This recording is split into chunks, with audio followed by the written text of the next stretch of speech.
안녕하세요. 여기 맨홀 보러 와주셔서 지금 보러 와주셔서 너무나 감사드립니다.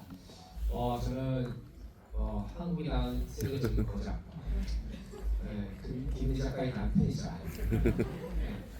영화계 대표 포로로 장학준입니다. 반갑습니다. 여러분 사실 지금 굉장히 문화적인 이 편식의 시대에 그런 잘 만든 독립 영화를 보러 오신 그 안목에 제가 여러분들께 감사의 인사를 드렸습니다. 자, 그러면 오늘 여기 이 영화 맨홀의 주인공 분들 모시겠습니다. 자, 박수로 환영해 주시면 감사하겠습니다. 한지수 감독님, 김준호 배우님, 민서 배우님.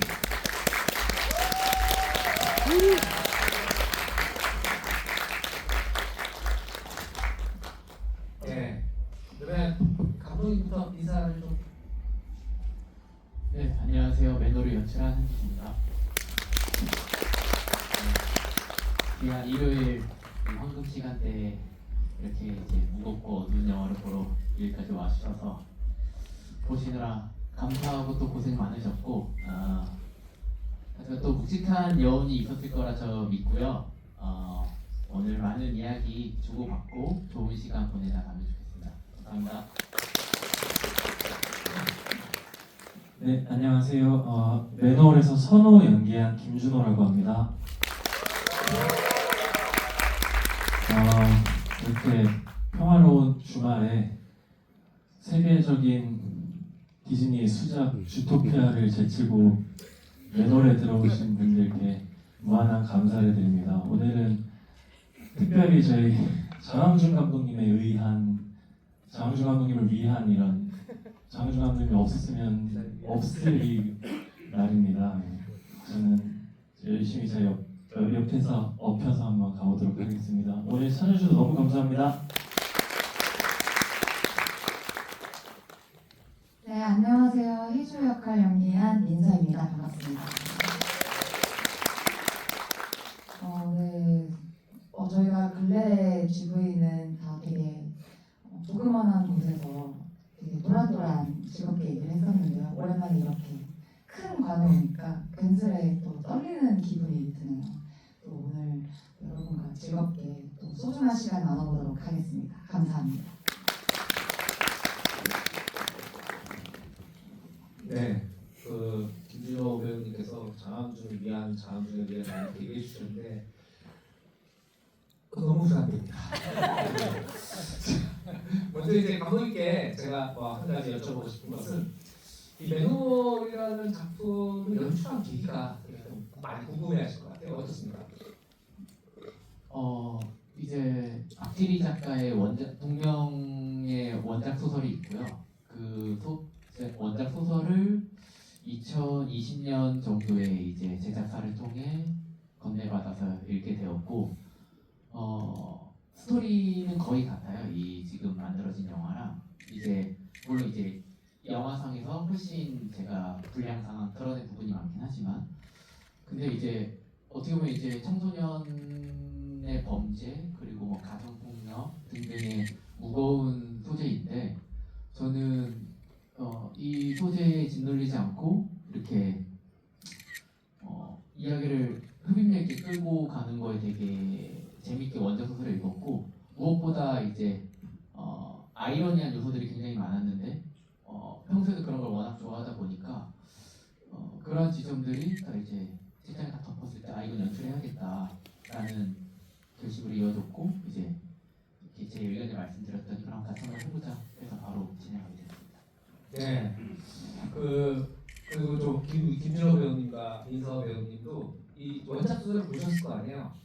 두 분은 또 이 작품 하시기 전에 과도한 출연료를 요구해서 제작자와 큰 마찰이 있었던 분들입니다.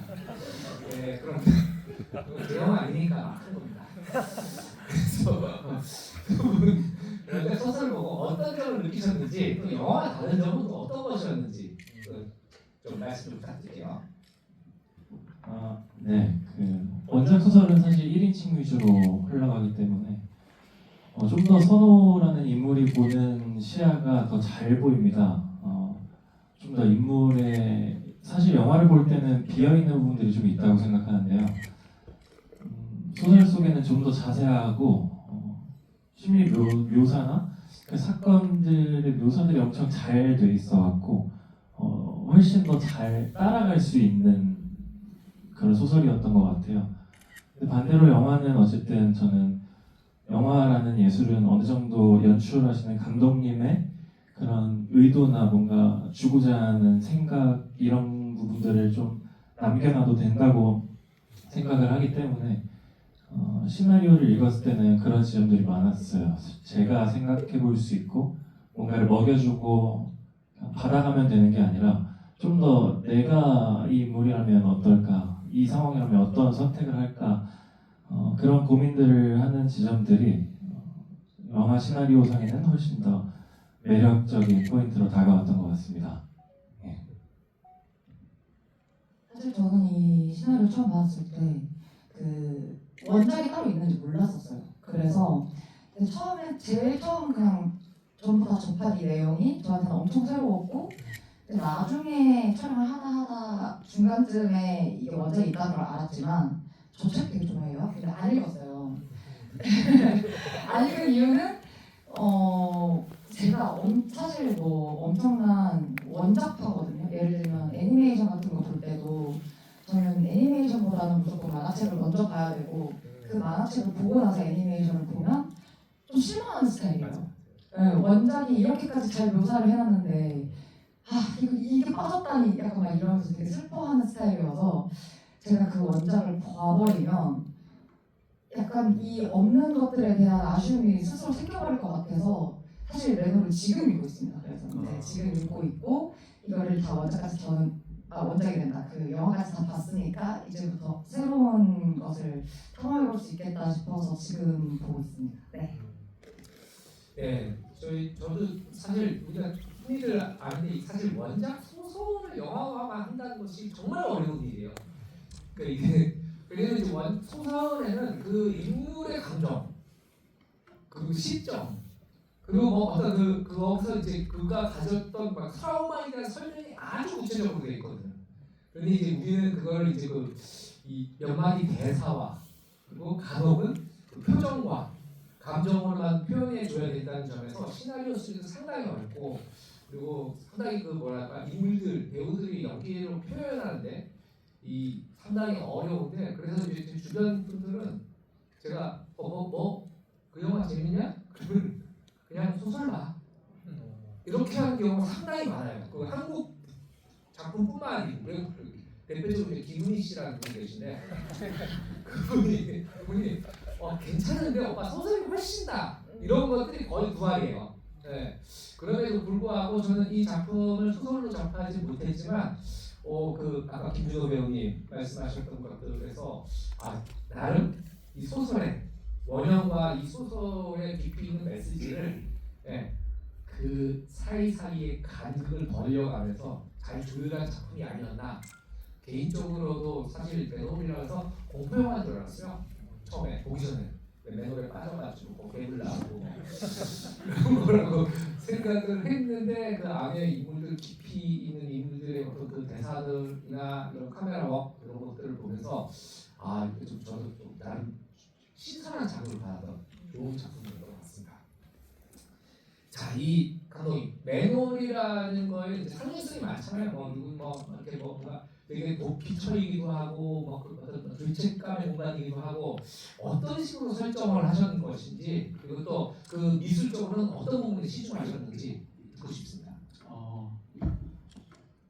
이제 매놀의 상징성이라고 하면은 이제 어떻게 보면 되게 좀 직접적일 수도 있지만 실제로 외국에서는 그렇게 많이 비유되는다고 하더라고요. 이제 인간이 이제 가지고 있는 어떤 깊은 트라우마나 어떤 아픔, 남에게 쉽사리 꺼내놓기 힘든 어떤 그런 순간들에 대한 비유라고 할 텐데, 이제 저는 매너리란 상징성을 이제 그런 측면에서는 가져가고 싶었고, 다만 이 이야기를 하면서 조금 재밌었던 거는 이제 매너리란 공간이 딱 한 단어로만 정의되진 않는 것 같거든요.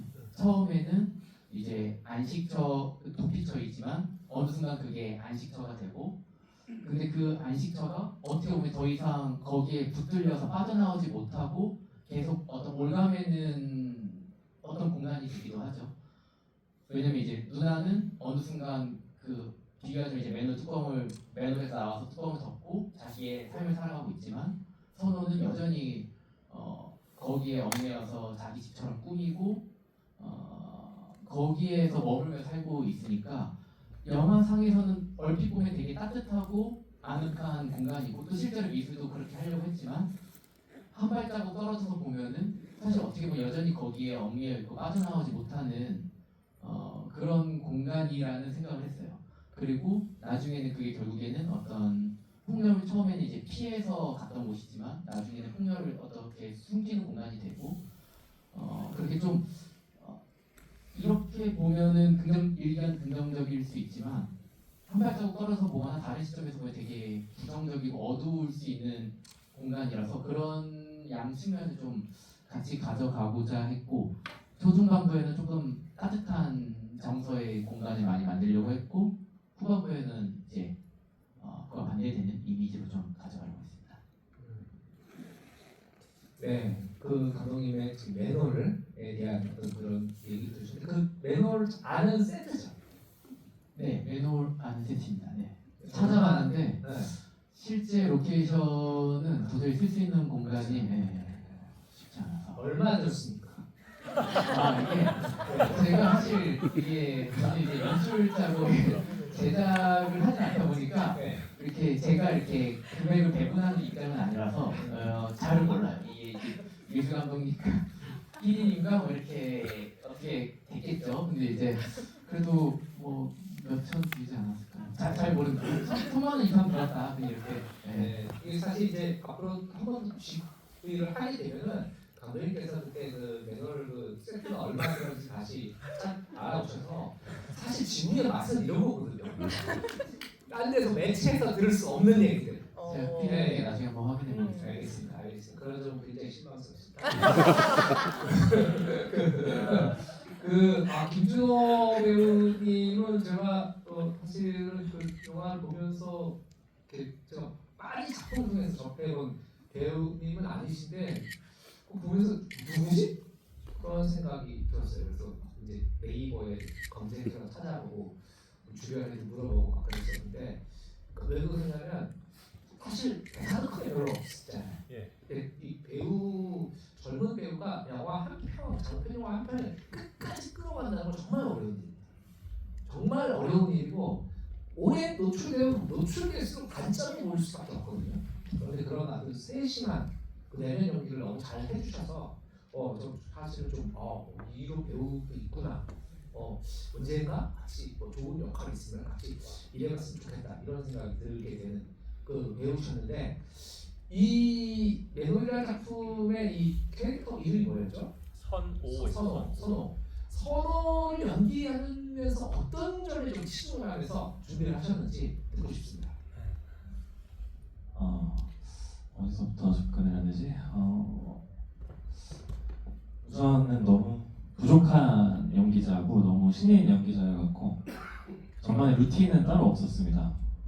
그렇기 때문에 좀 더 제 일상, 그 인간 저가 사실 되게 선배님들 보면은 캐릭터랑 본인의 삶이랑 되게 분리를 잘 시켜놓으신 것 같은데 저는 그런 노하우도 딱히 없고 어떻게든 닮아가려고 좀 치열하게 살았던 것 같아요. 작품 속에서 저희 어머니 연기해주신 박미연 선배님이랑 거의 하루에 한 번씩 자기 전에 그런 실화 탐사대라던가 뭔가 이런 실제 사건들 기반으로 다룬 다큐멘터리 영상을 주고받으면서 다 보고 얘기를 나눴어요. 그 저희의 사건과 비슷한 그런 가정들이 정말 많아요. 저희는 약과일 정도로 정말 많고 그러면서 어쨌든 사건의 크기를 좀 키워가려고 했던 것 같고 그 밖에는 사실 이 선호라는 인물이 뭐 보셨다시피 참 갈팡질팡하는 것 같거든요. 뭔가가 주체적이지도 못하고 굉장히 잘 휘둘리고 무리해서 어울릴 때도 뭐 가담하지도 못하고 항상 저 한 발씩 뒤에서 지켜만 보고 있는 인물 같고 그런 지점들을 그러니까 모르겠는 뭔지 모르고 어정쩡하고 참 불편해 보이고 이런 거를 제가 알아가려고 하지 않았고 정말 모르겠어서 정말 나는 나의 한 번 더 필터링이 필요해서 뭔가를 더 지켜오고 나도 날 잘 모르겠고 하는 이런 과정들을 더 키우려고 했어요. 사실 이 인물을 이해하려고 하기에는 너무 끝도 없을 것 같았고 그리고 이해한 상태에서 뭔지 모르겠는 연기를 한다는 건 저한테는 조금 가짜로 접근할 수 있겠다라는 조심성이 들었던 것 같아요. 그래서 감독님이랑도 얘기를 했을 때도 다행히 감독님은 이 인물은 이런 인물이야, 이런 생각을 하고 이렇게 살아가는 인물이야 이런 얘기를 단 한 번도 안 해주셨어요. 그 지점이 어쨌든 저한테는 조금 더 뭔지 모르겠는 인물을 연기하기에는 조금 더 좋은 조건이었죠. 그래서 치밀하게 이 인물과 가까워지려고 노력을 한 다음에는 치밀하게 이 인물을 잘 모르려고 이해하지 않으려고 더 노력을 했던 것 같습니다. 예. 예, 아무튼 잘 모르겠는데 열심히 했다. 이런 얘기가 있습니다. 정답입니다. 네, 그리고 우리 미서 씨는 사실 우리가 이제 가수로 무대에서 여러 가지 프로그램을 통해서 많이 이제 뵙고 가수로 각인된 분인데 연기 활동도 몇 년 하시고 또 그리고 또 이제 저는 좋아하는 프로그램인데 골대녀 그 축구 여자 축구 프로그램에서 그 맹렬히 진짜 지치지 않고 그 질주하는 그 모습에 굉장히 익숙해져 있었고 심지어 저는 한 번 술도 같이 먹었었어요. 근데 영화를 보다가 중간중간 미소 씨인 걸 알아봤습니다. 이건 어떻게 보면 굉장히 잘 소화해내신 것이 아닌가. 그러니까 닮았다고 생각했는데 미소 씨인지 몰랐거든요. 그래서 그런 부분에서 조금 뭔가 변화를 주기 위해서 노력하신 부분이 있는지 또 이 희주라는 인물에 대해서 조금 더 자기만의 색깔을 내기 위해서 노력하신 점이 있는지 그거가 알고 싶습니다. 우선은 저도 그래서 보여지는 것에 대해서 굉장히 걱정을 많이 했어요. 왜냐면 제가 겉으로 보여지는 저의 모습이 이미 대중분들한테 되게 익숙하게 약간 운동소녀처럼 강인한 여자처럼 이렇게 이미 자리를 잡아버려가지고 왜냐면 제가 저희 팀에서 피지컬이 제일 좋아요. 키가 제일 크고 힘이 제일 세요. 그래서 내가 뭔가 이 성우가 되게 한눈에 뭔가 이렇게 관심이 갈 수 있는 그런 희주를 잘 연기할 수 있을까에 대한 고민을 좀 걱정을 진짜 많이 했던 것 같은데 근데 걱정한다고 제가 뭐 갑자기 막 150으로 잡아줄 수도 없고 어쩔 수 없으니까 우선은 좀 노력을 해보자 했던 것 중에 하나는 약간 헤어스타일의 변화. 네, 그래서 좀 앞머리도 좀 만들고 머리도 단발로 좀 자르고 그게 아마 제일 크게 작용을 했던 것 같고 그리고 그냥 개인적으로 희주를 잘 연기하기 위해서 했던 저의 가장 큰 방법은 선호를 정말 예쁘게 보는 거였어요. 선호를 정말 안타까워하기도 하고 선호를 정말 예쁘게 보고 좋아하고 뭔가 계속 같이 나아가고 싶은 친구라고 생각을 많이 했던 것 같아요. 그게 저한테는 희주로서 연기할 때 가장 도움이 많이 됐습니다. 그래서 그런지 대기에서 오늘 쭉 잠깐 뵀었는데 평소 친하게 지내시는 작품하면서 굉장히 친하게 지내시는 느낌을 받았어요. 두 분은 뭐 작품하면서 처음에는 서로 마음에 안 들었다고 했었잖아요. 근데 이 작품하면 뭐 에피소드랄까? 두 분만의 또 현장에 재밌는 에피소드가 있으면 어떻게 생각이 나시는 있어요? 너무 아니 죄송해요. 원래 친구예요. 네, 원래 친구인데 아는 사이였는데 네 원래 아는 사이였어요. 원래. 네 근데 막 엄청나게 막 친밀한 관계까지는 아니고 이제 얼굴 몇 번 보고 겹친이 있는 정도여서 이제 되게 뭔가 잘 할 수 있겠다라고 생각한 것과는 달리 그 준호가 아까 얘기했잖아요. 본인은 연기를 할 때 그런 인물과 자기의 삶을 떼어놓는 방법을 잘 모르겠다고. 그래서 본인이 되게 성우처럼 살려고 노력을 많이 있었어요. 아, 그러다 보니까 곁을 잘 안 주는 거예요. 아, 그래서 저는 되게 애가 달았어요. 막. 아니, 나는 되게 막 너무 좋은데 막 같이 막 얘기도 많이 하고 싶은데 뭔가 저에게서 자꾸 멀어지는 기분이 드는 거예요. 그래서 저는 되게 오히려 좀 뭐랄까 이런 말 하면 좀 이상한가? 갈망하게 만드는 대상이었습니다. 네. 네. 아니 근데 저 민수 씨는 뭐 두 번밖에 안 됐지만 되게 좀 적극적이시고 항상 네. 밝은 분이고 네. 에너지가 되게 좋으신 분인데 그 김충호 씨는 왜 그러셨어요? 제가 굉장히 다크하기도 하고 좀, 네. 제가 왜 그랬는지 모르겠어요. 이런 얘기를 했었어요. 지난번 GV 때. 네. 좀 후회된다. 좀 더 즐길 줄 아는 연기자이고 싶은데 이 좋은 시간을 왜 못 즐겼을까. 그러니까요. 뭐 한성문 쓰고 자겠습니다. 죄송합니다. 네. 자, 그 뭐 어떤 뭐 현장에서 감독님 뭐 에피소드 같은 게 있으실까요? 그 아니면 힘들었던 뭐 장면이랄지 이런 거 기억나는 부분. 일단 힘들었던 거는 수도 없이 많지만 네. 그래도 이제 영화의 여러 배역들이 그러니까 여러 서로가 갈등을 일으키는 구간들이 많이 있는데 뭐 가족과의 이야기도 있고 네. 이주노동자와의 이야기도 있고 친구들과의 이야기도 있는데 그래도 가장 영화 찍으면서 행복했던 순간들은 친구들과 찍는 순간. 어쨌든 그때는 막 놀이공원도 가고 네. 선호랑 희주랑 어쨌든 얼레리폴레리도 하고 막 이런 게 그런 거 찍을 때는 확실히 저는 기분이 좋았고 가장 이제 힘들었던 경우는 이제 밤 촬영할 때 이제 독립영화는 아무래도 이제 조명이나 이런 것들이 예산에 쪼달리는 경우가 되게 많은데 그 비가 한 번 왔었거든요. 밤 촬영인데 촬영 중에. 그리고 아마 다음 날인가 뭐 하루 정도밖에 이제 더 찍을 시간이 없을 때 이제 밤에 비가 왔고 그때는 이제 여름이다 보니까 아침도 되게 빨리 오고 그래서 촬영 시간이 얼마 안 남았었는데 저는 이제 혼자 비 와가지고 이제 차 가가지고 어떻게 해야지 막 이렇게 고민하던 시기가 있었고 네. 그 다음에 이제 제가 딱 나와서 현장에 가서 일을 이렇게 해보자고 갔는데 이제 배우들끼리 되게 사이가 좋았거든요. 네. 그냥 자기네들끼리 이렇게 앉아서 마피아 게임 하면서 되게 즐겁게 웃고 있더라고요. 감독은 속이 타들어가는데.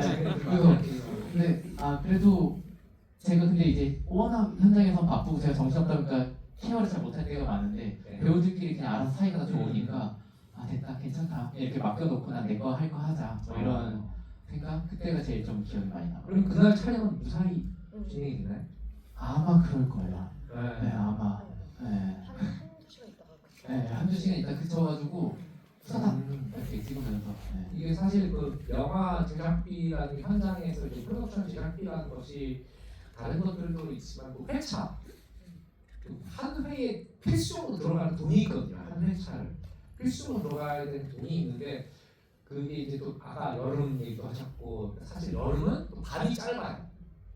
그래서 여름 한 5시 정도만 돼도 맞아요. 못 찍는 상황에 임박하게 되거든요. 근데 겨울은 또 밤이 길고 그래서 최악이 겨울에 낮 장면을 찍는 사람 그리고 여름에 밤 장면을 찍는 사람 힘든데 한 회 차에 돈이 계속 추가가 되기 때문에 굉장히 쪼이셨을 것 같아요. 비가 올 때 오늘 못 치면 안 되는 거예요. 맞아요. 실제로 그런 게 하나 있어요. 그 이주노동자를 이제 마지막에 이렇게 밟아서 이렇게 해야 되는 장면을 찍을 때 해가 떴어요. 다 찍기 전에. 네. 그래서 근데 이제 이주노동자를 한 번도 부를 수가 없는 상황이었던 거죠. 그 다음에 네. 뭐 스케줄이나 비용이나 이런 것 때문에. 그래서 일단은 관련된 부분 다 찍긴 찍었는데 네. 못 찍은 부분이 있어가지고 제가 그 다음 날 분장을 하고 이주노동자 역할을 해서 찍었던 적이 있어요. 그 보면 이렇게 뭐 발필 때 이렇게 클로즈업에서 막 손이 막 이렇게 움직이고 발이 막 이렇게 움직이는 장면이 또 저고 그리고 그 굴다리 밑을 이렇게 시체 들고 이렇게 지나가는 걸 멀리서 찍는 게 있는데 그것도 저고 뭐 그런 에피소드는 있습니다. 아이언 스토리나? 네, 다른 배우를 시키기가 조금 미안한 게 어차피 맞고 막 그래야 되는데 차라리 그냥 내가 빨리 해서 그냥 내가 원하는 이미지가 있으니까 해버리자 하고 그냥 우리 전혀 몰랐잖아요. 예, 그럼 된 거 아닙니까? 예. 그 김준호 배우는 이 여기 나오는 저 선호라는 인물과 본인의 성격이 어떤 것 같아요? 좀 다릅니까? 아니면 좀 비슷한 성격이? 저 그 정도는 아니에요. 뭐 살인할 정도는 없어요? 오해할 만한데 네? 살인은 없고 그 정도 없고 그 정도는 아니고 생각보다 쾌활하고 친구를 만나는 것도 좋아하고 오히려 저는 조금 어떻게 근데- 보면은 네. 선호가 제일 기진무리에서 그 기진이 같아요. 실제에서는. 그리고 기진이가 오히려 선호 같고 맞아요. 저희 성격이 맞아요. 정반대. 맞아요. 아, 맨날 친구들 모아서 어디 놀러 가고 막. 네. 그래서 저는 사실 좀 비슷한 본인의 캐릭터, 본인의 성격과 비슷한 캐릭터를 원래 좀 할 때 편안하고 잘 하게 되잖아요. 그래서 그 김준호 배우님은 약간 그런 원래 성격인가 했는데 아니었군요. 예. 자, 민서 배우님은 가장 이 영화에서 나 이 장면 잘했다. 어떤 게 있을까요? 자, 1년 내내 극장에서 이 장면만 틀었으면 좋겠다. 어떤 장면일까요? 우와.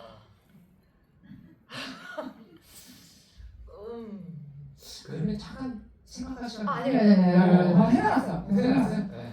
근데 이거는 막 잘했다라기보다 그냥 저한테 되게 인상 깊었던 장면인데 네네.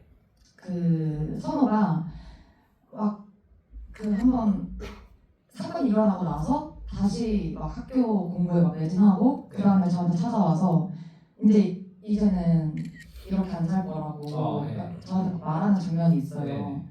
근데 그때 제가 선호한테 나 진짜 네가 어떤 애인지 모르겠다라고 해놓고 선호를 보고 저 마음이 너무 안 좋아서 결국에 또 가서 이제 막 선호 머리를 감아주면서 머리 잘라준다고 하는 장면이 있었는데 그때 제가 선호랑 준호랑 연기를 할 때 그 준호 눈을 보는데 무슨 말 하는지 너무 느껴지는 거예요. 그래서 그 장면이 너무 좋았거든요. 그거 찍을 때.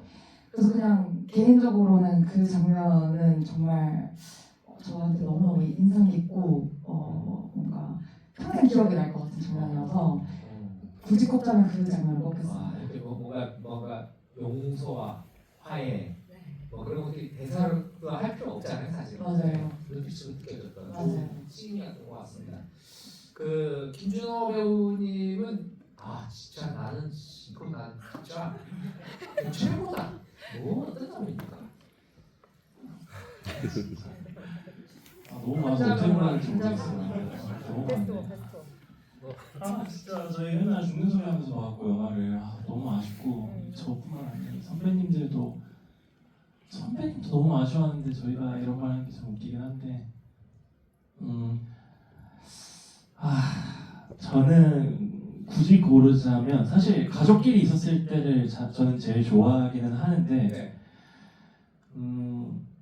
번외로 저는 재활센터에서 몇 개월 동안 있다가 이제 마지막에 그 문 선생님이라는 분이었는데 그분이랑 나가기 직전에 상담을 잠깐 해요. 하고 싶은 말 있니? 했을 때에 이 친구가 거기에서 지내는 동안 있었던 고민의 깊이를 한 번에 볼 수 있는 장면이었다고 생각을 해서 사실 그 장면 찍을 때 굉장히 긴장하기도 했고 하면서도 사실 저는 그런 말 하려고 이 인물이 달려왔다고 생각하거든요. 기성세대한테도 얘기를 할 수 있는 부분이고 저희 세대도 충분히 전달할 수 있는 그런 부분들을 얘기하고자 했어서 사실 그 장면이 좀 인상이 깊긴 합니다. 듣고 보니까 맞아요. 아마 소설로 치면 지문이 한 3-4줄 정도 있어야 되는 지문인데 그거를 이제 표정으로만 표현해야 된다는 것들, 대사 이런 것들도 짧게 표현해야 된다는 것도 쉽지 않은데 감독님은 이 영화에서 나는 이 씬이 제일 좋다. 박찬욱, 봉준호 한 분이 같다. 어떤 씬입니까? 네, 예전에도 몇 번 이제 말을 하긴 했었는데 그 가장 좋아하는 부분은 이제 장면이라기보다 이제 시퀀스인데 선호가 이제 살인을 저지르고 나서 그 시체를 던지고 그 다음에 뭐 일어나서 학교에서 이렇게 토하고 그 다음에 누나한테 다시 나 아주 중요한 걸 놓고 왔어 하고 이렇게 딱 거기까지 그 법정 장면까지 이렇게 쭉 가는 그 시퀀스를 개인적으로 제일 좋아합니다. 아, 네, 왜냐면은 그때가 가장 컷도 별로 안 나누고 가장 대사도 없거든요. 그리고 네. 컷 씬과 씬 사이에 시간적으로 그냥 툭툭툭 가는데 저는 이제 제가 생각하는 좋은 연출은 약간 언어적인 설명이 최소화되지만 네. 뭔가 더 인물이나 장면에 이렇게 들어갈 때 그게 참 좋은 연출인 것 같다라는 생각을 하는데 제가 조금이라도 좀 해보려고 했던 게 그 시퀀스에 있어가지고 그 시퀀스 볼 때를 좀 좋아합니다. 네. 잘 들었습니다.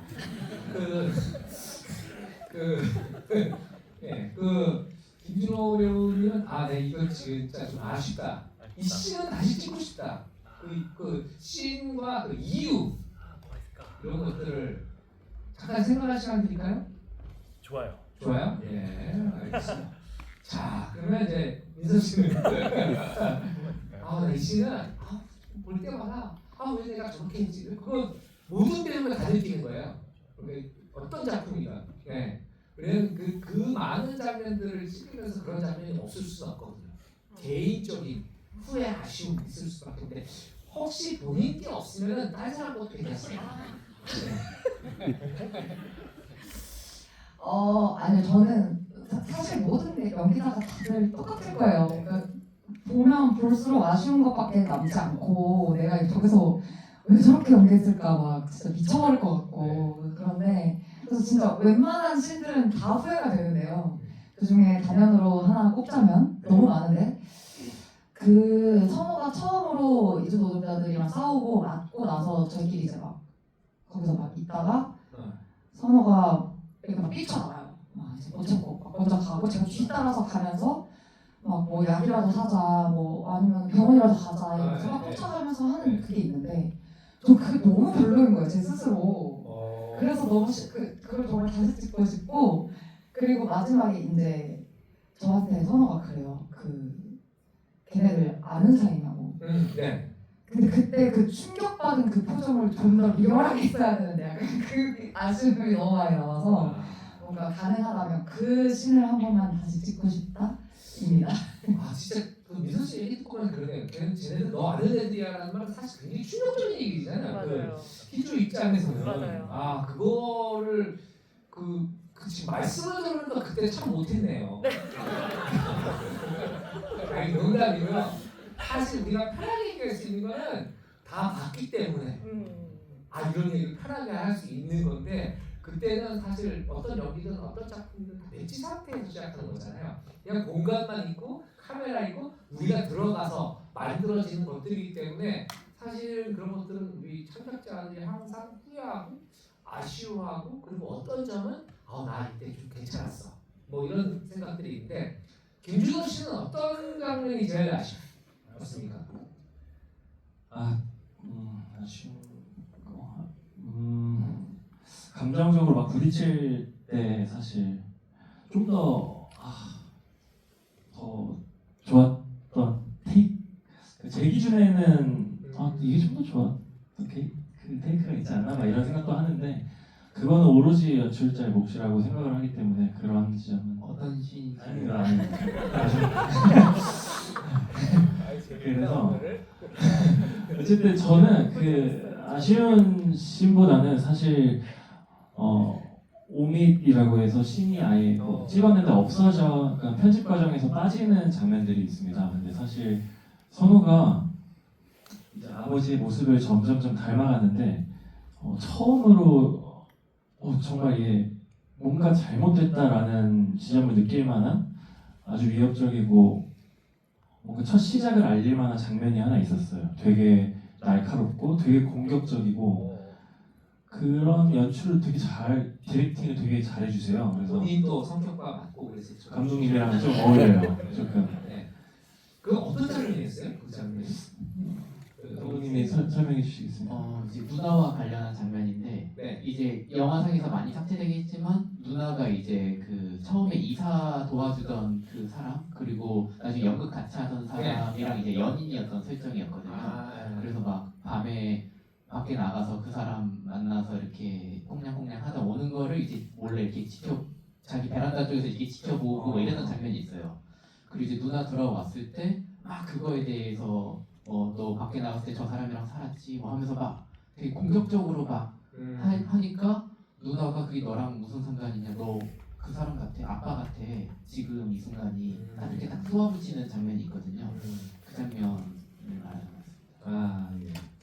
그 장면은 사실 뭐 우리가 여러 가지 이런 편집되긴 한데 한번 보고 싶기도 하네요. 그렇죠. 예, 그 김준호 씨가 워낙 감독님의 연출에 불만이 많으시기 때문에 이 질문은 여기까지만 하고 어디 우리 관객분들 영화 보신 관객분들 질문을 Q&A 시간을 한번 가져볼까요? 자, 질문 있으신 분 써. 아이고,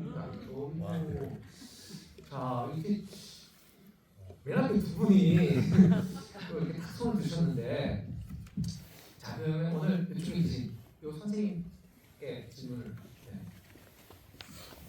네, 잘 봤고요. 김준호 배우가 주인공인데 주로 맡고 있는 역할을 하고 계시잖아요.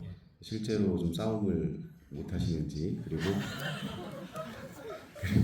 아니 그 연기를 하시는데 실제로 맞는 연기가 너무 잘하시더라고요. 그래서 그런 부분에서 두 번째, 그리고 가장 촬영할 때 힘들었던, 감독님이 요구하셨는데 가장 힘들었던 그런 장면이 있었으면 어떤 장면인지 궁금하고요. 감독님에게는 만약에 좀 제작비가 더 있었다면 이 장면은 좀 더 하고 싶었다, 더 하고 싶었다. 그리고 마지막으로 감독님께 그 김준호 배우님이 상당히 잘생기셨는데 왜 포스터에서 뒷모습을 이렇게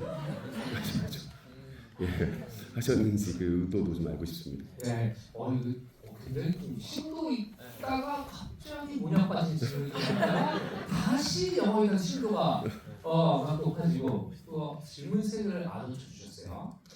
자 그러면 어느 분부터 말씀을 하실까요? 도야 씹어놓으신 분 아니시죠? 네, 싸움 못합니다. 잘 맞고 아시다시피 되게 여리여리해갖고 남자다운 면이 없습니다. 예. 그래서 싸움 아주 못하는 편이고요. 그 어려웠던 건 사실 이게 자칫하면은 감독님이 뭔가 좀 우유부단했다고 들을 수도 있는데 사실 감독님이 많이 열어주셨어요. 그래서 제가 좀 영화 끝나고 죄송하다고 사과할 정도로 계속 질문을 좀 했어요. 모르겠어갖고 이거는 왜 필요한 장면이에요? 이거는 어떤 의도고 영화적으로 왜 필요하고 어떤 메시지가 담겨있고 관객들이 어떻게 봤으면 좋겠고 되게 지치셔서 어느 정도 저를 좀 피해 다니셨는데 저한테 되게 좋은 그 부분이 아쉬웠어요. 그 부분을 저한테 명확히 안 해주셨어요. 그래서 그 당시에는 제가 그걸 인지하지 못했던 것 같은데 지나고 나서 생각을 하니까 사실 모든 장면에 어떤 의도를 갖고 그러면 이 의도를 던졌어. 그럼 너네가 이 의도를 못 먹으면 이거는 뭐 잘못된 건 아니잖아요. 그러니까 꼭 어떤 생각을 갖고 이거를 그러니까 모든 걸 무슨 의도 메시지를 갖고 만들진 않는 것 같거든요.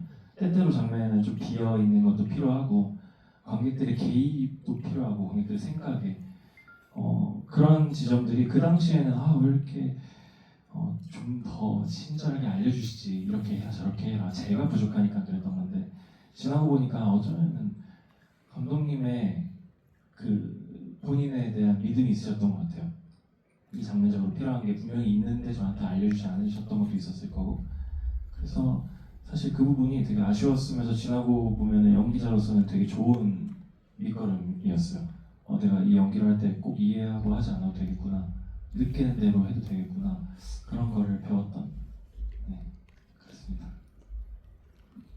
포장을 잘해주셔가지고 준호 배우가 말은 이렇게 하지만 나름 DP 출신의 그 군대에서 이렇게 탈영병 잡으러 다니는 그런 군 생활을 했고 고등학교 때까지는 축구 선수도 했었기 때문에 생각보다 강인한 아이가 아닐까. 그리고 러닝 마라톤 같은 것도 되게 잘하고 지금 꽤 강인한 아이입니다. 현장에서는 제가 그런 건 있었던 것 같아요. 그러니까 조금 미안한 거긴 한데 이제 시간이 좀 쫓기다 보니까 저는 이제 오케이가 나왔다 생각하면 빨리 이제 다음 컷 찍어야 되고 다음 컷 찍어야 되고 하니까 준호가 뭐 이제 더 얘기해보고 싶을 수 있잖아요. 뭐 이런 연기 저런 연기 아니 괜찮아 넘어가자 이런 경우가 좀 많이 있어서 그랬던 게 아닐까라는 생각이 들고 시간이 없어서 좀 아쉬웠던 장면들은 주로 좀 뭐지 이제 밤 장면들이긴 해요. 워낙 정말 찍어야 될 컷들이 너무 많고 그래서 실제로 아마 제가 그 싸우는 장면이랑 이후에 이제 살인을 하게 되는 장면 뭐 그런 걸 하루에 다 찍었어야 됐는데 뭐 그런 부분이라든지 그렇게 이제 뭔가 그렇게 좀 뒤퇴로가 막혀 있어서 어떻게든 찍어야 됐던 그 부분들이 개인적으로 한 회차만 더 있었으면 그 순간에 정말 그런 생각들을 좀 많이 했었습니다. 그리고 포스터 같은 경우는 저는 이게 되게 좋더라고요. 이 영화가 선호 이제 근데 다른 포스터도 있어요. 선호가 이렇게 돌아보고 이렇게 완전 클로즈된 포스터도 하나 있는데 근데 저는 이게 뭔가 이 영화의 정서와 제일 잘 맞지 않나? 선호가 이렇게 저렇게 혼자 예쁜 배경으로 저렇게 서 있는 뒷모습 저 소녀가 왜 저렇게 서 있을까? 이게 좋아서 저는 이거를 좀 고집했었습니다. 정말 그 이유가 답니까? 그 김준호 씨와의 관계 때문에 끄기 싫어서 다른 게 포스터 또 다른 거 있어요? 저는 개인적으로는 이 포스터가 더 마음에 들어요. 안 나와도 좋다. 아니 이게 뭔가 좀 이야기가 있어 보이잖아요. 저 뒷모습 사연 자체가. 있어. 네, 그래서 굉장히 좋았던 것 같습니다. 자, 그럼 또 질문을 받아볼까요? 자, 그러면은 누구한테 받아볼까? 자, 여기 그럼 뒤쪽에 있는 남자분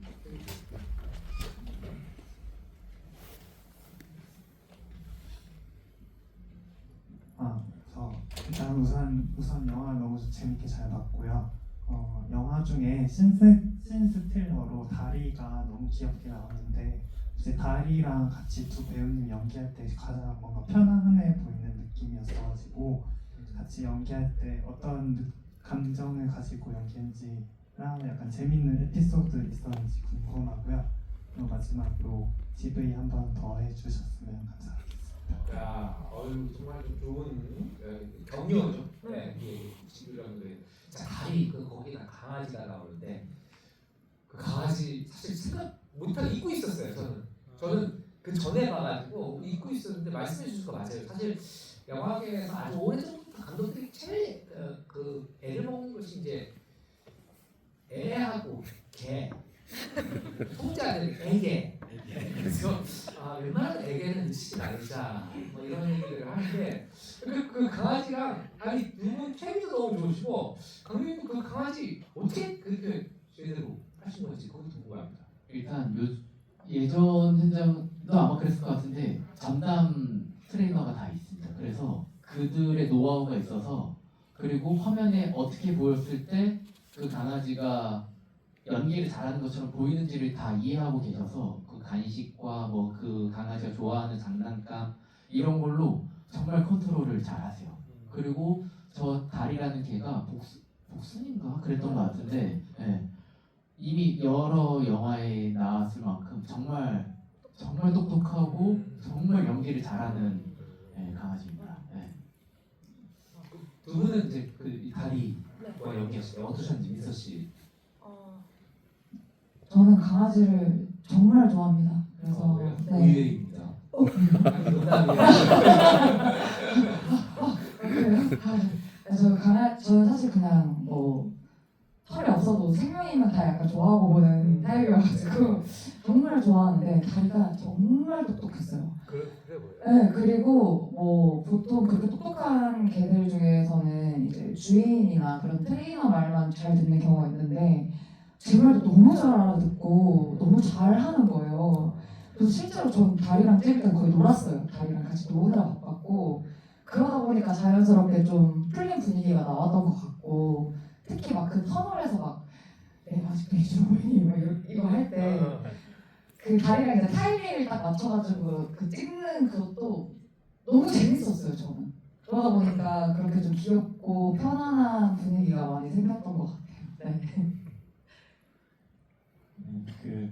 다리 사실 뭐 다리 선배님이죠. 엄청 많이 달 선배님이신데 저도 영화나 막 드라마 보면서 강아지 나올 때 막 저도 너무 좋아하고 근데 항상 그 뒤 이야기가 궁금하긴 했었어요. 강아지랑 촬영하는 건 어떨까? 저도 처음이었는데 일반 대중분들이 걱정하지 않으셔도 될 만큼 존중해주고 사실 제 기억에는 다리랑 촬영할 때는 저희의 쉬는 시간이 그러니까 강아지는 일정 시간 촬영하면은 무조건 휴식 시간을 주게 돼 있는 걸로 알고 있어요. 저는 그 시간에 맞춰서 저희 스태프도 쉬고 그리고 사실 스태프들한테 만지지 못하게 해요. 뭐 저희도 마찬가지지만 촬영할 때 아니면은 정말 조심해주고 막 귀엽다고 이렇게 하면은 안 된다고 해서 아주 정말 잘 돼 있어요. 그 세팅이. 그래서 저희의 시간을 강아지님, 다리 선배님께 맞추는 그런 시간이었습니다. 네, 그렇죠. 요즘에는 이제 사람한테 욕하는 것보다 동물을 학대하는 더 큰 문제들 그런 점에 대해서 이 강아지들, 또 동물들 이런 것들 복지, 교육을 다 받아요. 스태프들 전체가 들어가기 전에 그걸 다 이수를 해야 촬영을 시작할 수가 있고 그런데 이제 다리는 또 고소를 준비하고 있다는 얘기입니다. 뭔가 해보고 싶습니다. 자, 어떤 분 아까부터 저기 손을 들고 계신 선생님.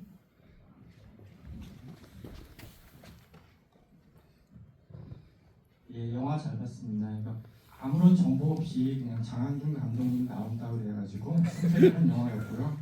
예, 아무런 정보 없이 보다 보니까 정말 제가 생각했던 영화가 전혀 아니었어요. 너무 어두운 얘기라 좀 무겁게 좀 봤는데 처음에는 약간 좀 고양이를 부탁해 소년 버전 같은 느낌을 처음에 받았어요.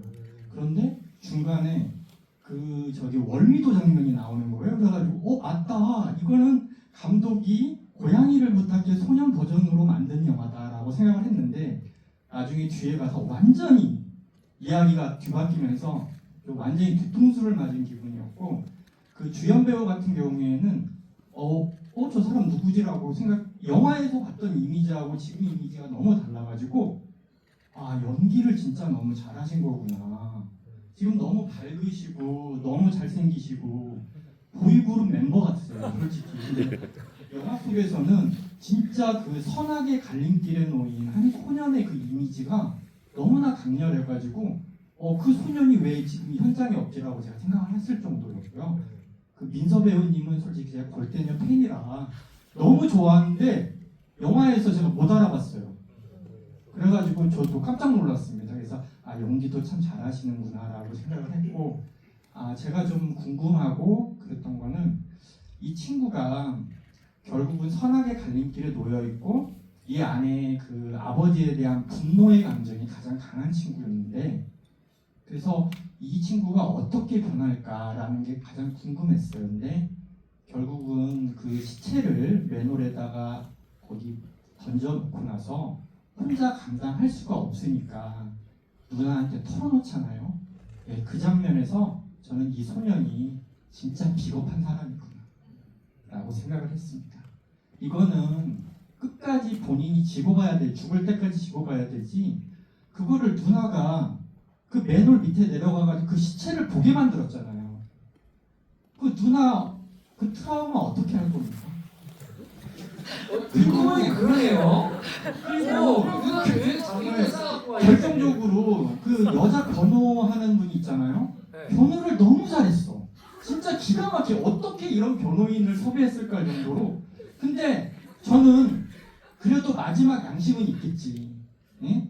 우리 아버지 사실 나쁜 사람이었다고 고백하겠지 저 장면에서라고 했는데 맞다.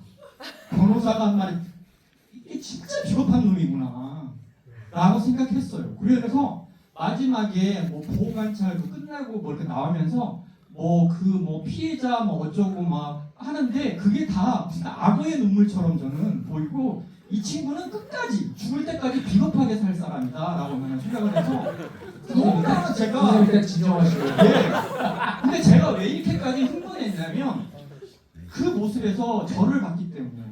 제가 그러니까 우리가 누구한테 이렇게 화를 내는 거는 그 사람한테서 저를 보기 때문에 화가 난다고 저는 그 심리학 책에서도 읽었고 저도 그렇게 생각을 하거든요. 그래서 이 친구한테 제가 이렇게 감정이입을 하고 화가 난 거는 제가 그렇게 좀 비겁하게 아예 살아왔고 지금도 좀 비겁한 사람입니다, 솔직히. 그래가지고 저를 이렇게 보는 것 같았어요. 그래서 그런 부분에서 감독님도 혹시 그런 부분을 좀 표현하고 싶지 않았을까라고 질문을 좀 드려보고 싶고, 배우님도 혹시 연기하시면서 어떤 점을 좀 그런 부분을 좀 고려를 좀 하셨는지 좀 궁금합니다. 네, 이제 논문에 가까운 질문을 해주셨는데, 아니면 선생님 정말 영화를 너무 좋아하시는, 네, 그리고 영화에 대한 어떤 깊이 그리고 어떤 감정적으로도 동요될 정도로 영화에 집중해 주셔서 너무 감사드리라고 생각하고, 그리고 사실 아까 선생님 말씀하셨지만 준호에게 우리가 공감하는 이유는 우리도 저 정도의 비겁함이 있고 우리 각자의 마음속에도 깊던 크던 작든 어떤 하나의 형태의 매물, 숨기고 싶은 것들, 네.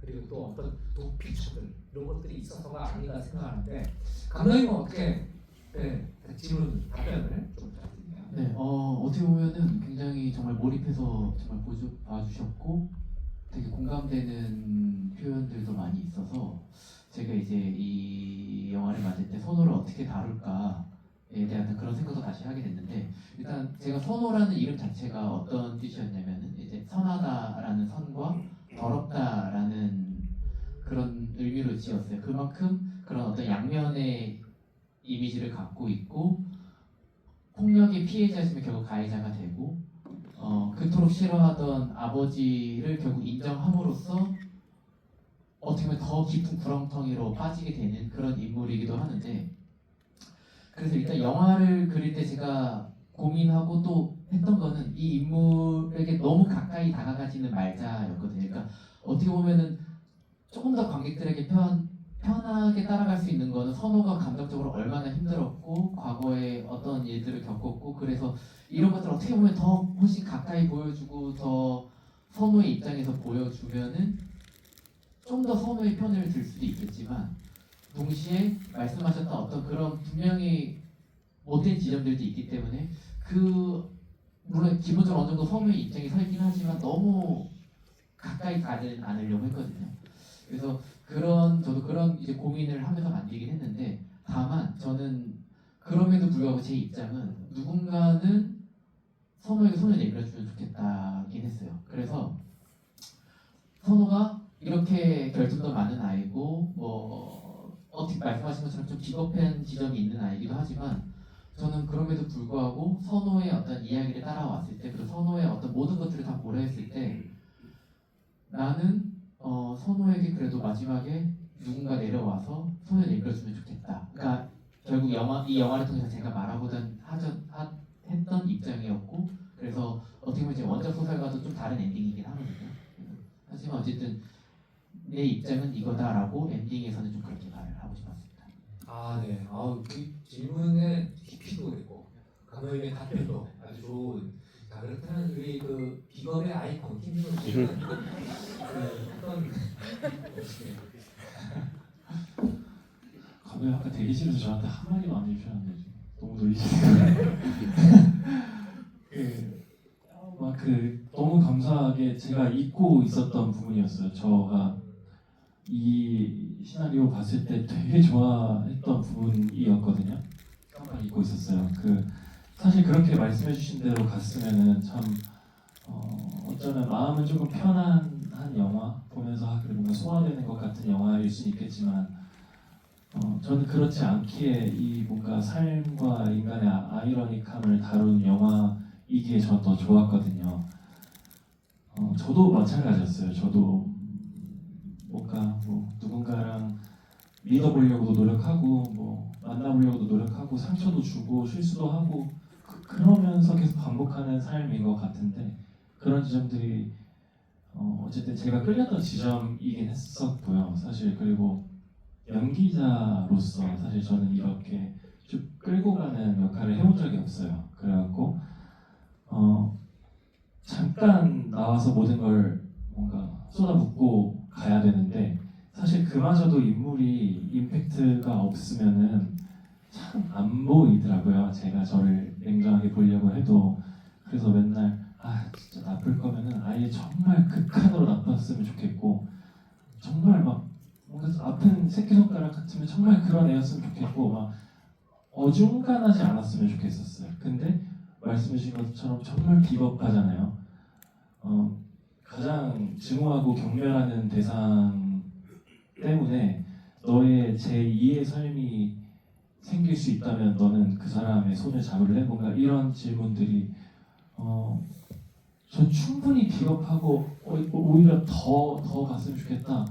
이런 지점이 연기자로서는 조금 욕심이 생기더라고요.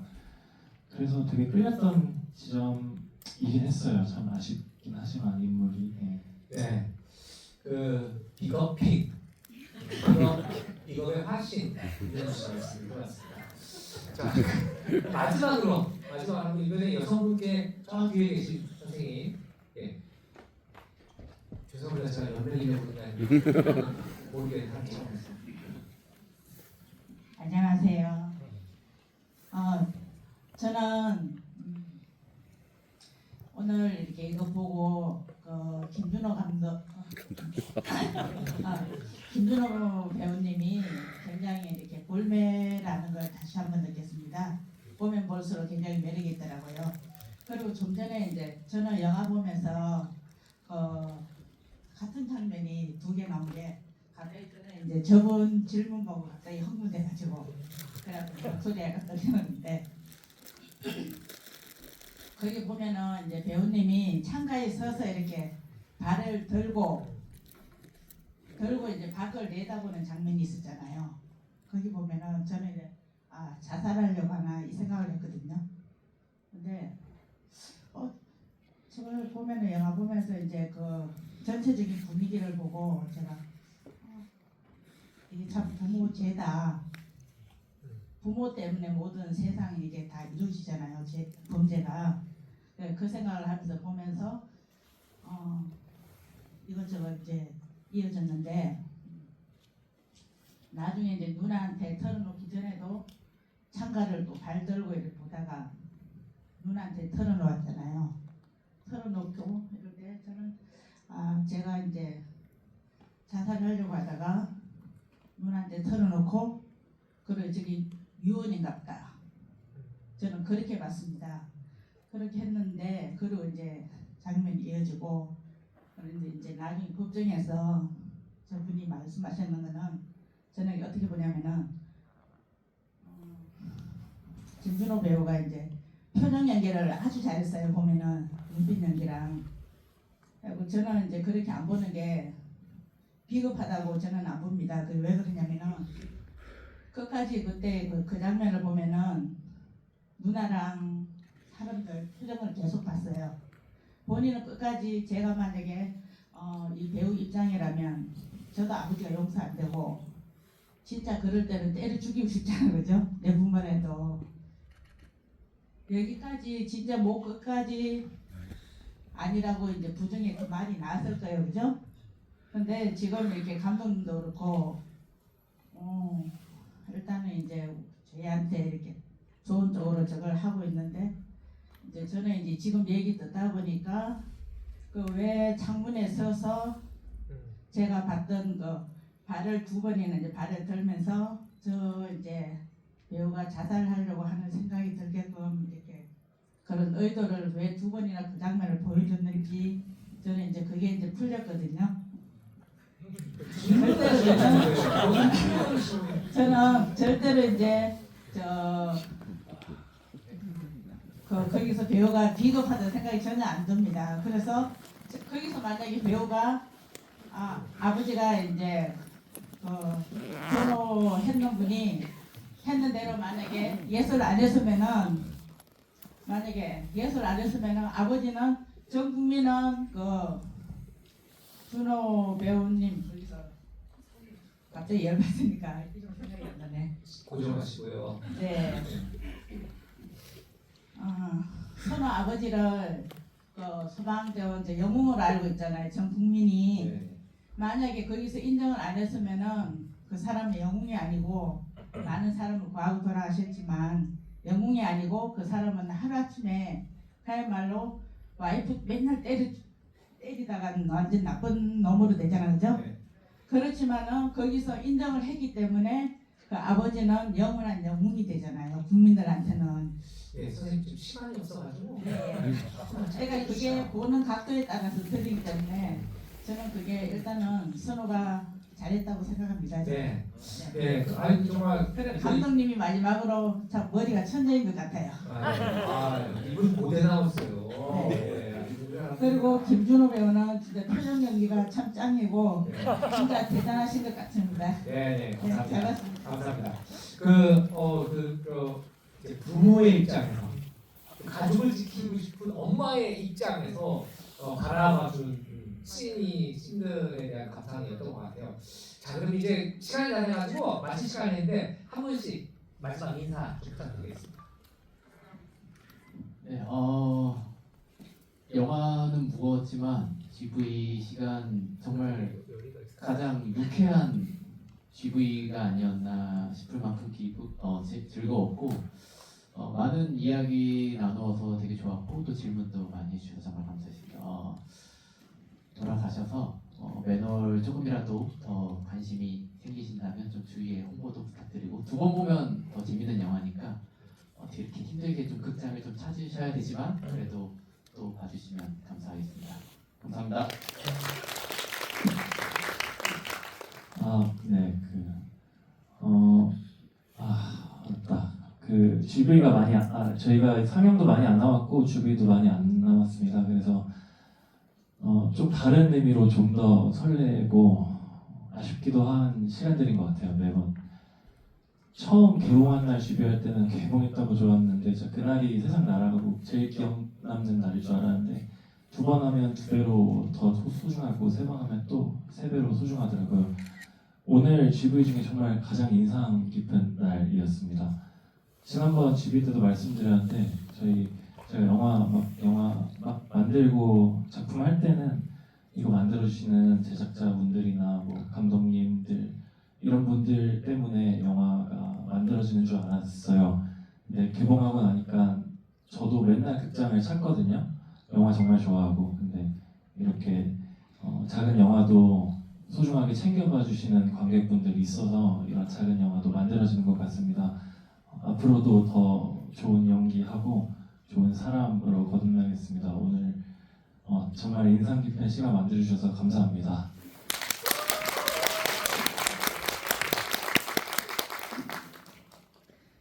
아까 마지막에 질문은 아니고 그냥 이제 새로운 시각으로 말씀을 해주셨잖아요. 부모님의 어떻게 보면 부모님의 시선으로 바라본 선호를 말씀을 해주셨는데 저는 약간 듣다가 눈물 날 뻔했거든요. 저는 한 번도 부모 입장에서는 생각해보지 못했던 것 같아요. 그냥 희주 혹은 선호 아니면 이 또래의 친구들 누나 정도의 입장에서는 생각을 해봤는데 부모의 입장에서는 어떨까라는 거를 한 번도 생각해보지 못했거든요. 근데 오늘 이 GV를 통해서 새로운 시선과 새로운 뭔가 깨달음을 또 하나 알게 돼서 저한테는 너무 감사한 정말 마지막에 정말 감사한 시간을 보냈습니다. 그래서 감사하다고 말씀드리고 싶고 이 귀한 주말에 여기 와서 함께 시간 나눠주신 여러분들께도 감사드립니다. 감사합니다. 네, 정말 GV 진행을 하면서 너무 재밌고 그리고 많은 열의를 보여주신 것 같아서 굉장히 개인적으로 기분이 좋고 그리고 마지막으로 이제 질문해 주신 두 분 오늘 화해하고 갔습니다. 네. 자, 이게 영화 매너를 이제 상영을 한 지가 벌써 좀 시간이 지나가고 있습니다. 이제 앞으로 극장에서 보실 날이 머지 않았는데 이제 막 기회가 되시면 한 번 정도 더 그리고 또 지인분들께 그런 거 좀 생각할 거리가 있는 영화야 이렇게 얘기해 주시면 감사하겠고요. 그리고 이 영화가 끝나도 여기 계신 세 분의 다음 작품 눈여겨 보시고 저 배우 맞아. 저 감독 저 매몰에서 그 감독이야. 그럼 내가 한번 봐야지. 이렇게 될 수 있는 오늘 소중한 인연이 됐으면 좋겠습니다. 감사합니다. 네, 저희 오늘 매너를 지구에 와주신 관객분들